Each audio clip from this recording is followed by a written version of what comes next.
অনেকগুলো কাজ তারা করছেন, সব কাজ ভালো করছেন, সব কাজ নিখুঁত করছেন, সেটা আমরা একবারও বলি না। আমরা বলি তারা চেষ্টা করে যাচ্ছে। আমাদের একটা বড় সময় দুর্ভাগ্যজনক ভাবে চলে যায় নন একাডেমিক ধরনের কাজে। আমি খুব খুশি হয়েছি যে নানা সীমাবদ্ধতার মধ্যেও আমরা এই বইমেলা এবং এর সাথে সংযুক্ত অপরাপর একাডেমিক প্রোগ্রামগুলো আয়োজনের উদ্যোগ নিতে পেরেছি। এবং প্রথমেই উদ্যোক্তাদের ধন্যবাদ জানাচ্ছি। তরুণ লেখক ফোরাম, আমাদের ঢাকা বিশ্ববিদ্যালয়ের কেন্দ্রীয় ছাত্র সংসদ ডাকসু এবং অপরাপর যা পার্টনার যারা আমাদেরকে সহযোগিতা করেছেন, অরোরা হাসপাতাল সহ, তাদের প্রত্যেকের জন্য শুভকামনা। দ্বিতীয় যে কারণে আয়োজনটি গুরুত্বপূর্ণ সেটি হচ্ছে আমরা শহীদ শরীফ ওসমান হাদিকে এর মাধ্যমে স্মরণ করার একটি সুযোগ পেলাম। তিনি একটি আদর্শকে ধারণ করেছেন এবং তার চূড়ান্ত আত্মত্যাগের মাধ্যমে সেই আদর্শ উপস্থাপন করার চেষ্টা করেছেন। ন্যায়ের পক্ষে থাকা, আধিপত্যবাদের বিরুদ্ধে মজলুমের পাশে দাঁড়ানো, এই আদর্শগুলোকে তিনি জীবন দিয়ে সমুন্নত করেছেন। তার স্মরণে এই আয়োজন যে কোনো বিবেচনায় একটি গুরুত্বপূর্ণ কাজ, একটি ভালো কাজ।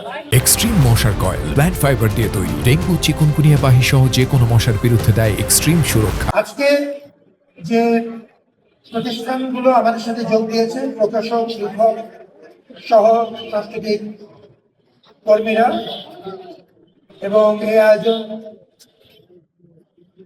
একাধিক দিন ধরে চলবে। আমরা সবাইকে আহ্বান জানাচ্ছি এই আয়োজনে অংশ নেবার জন্য, শরীক হবার জন্য। এবং ঢাকা বিশ্ববিদ্যালয় তার নানা সীমাবদ্ধতার মধ্যে এই ধরনের আয়োজনে সবসময় আমরা সমাজের পাশে দাঁড়াবো।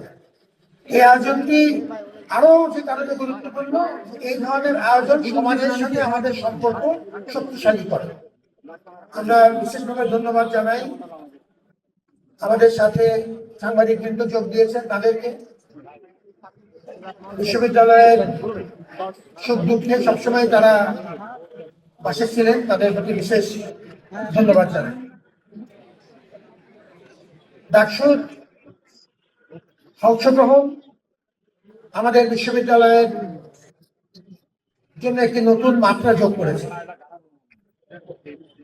অনেকগুলো কাজ তারা করছেন, সব কাজ ভালো করছেন, সব কাজ নিখুঁত করছেন, সেটা আমরা একবারও বলি না। আমরা বলি তারা চেষ্টা করে যাচ্ছে। It has been a very intense 4 months for them. প্রচুর কর্মকাণ্ড তারা করেছেন। সমাজকে সাথে নিয়ে চলা খুব গুরুত্বপূর্ণ।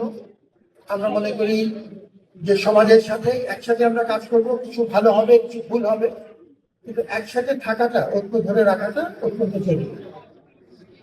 আমি আপনাদের সবার তরফ থেকে আয়োজকদেরকে আবার ধন্যবাদ জানাচ্ছি।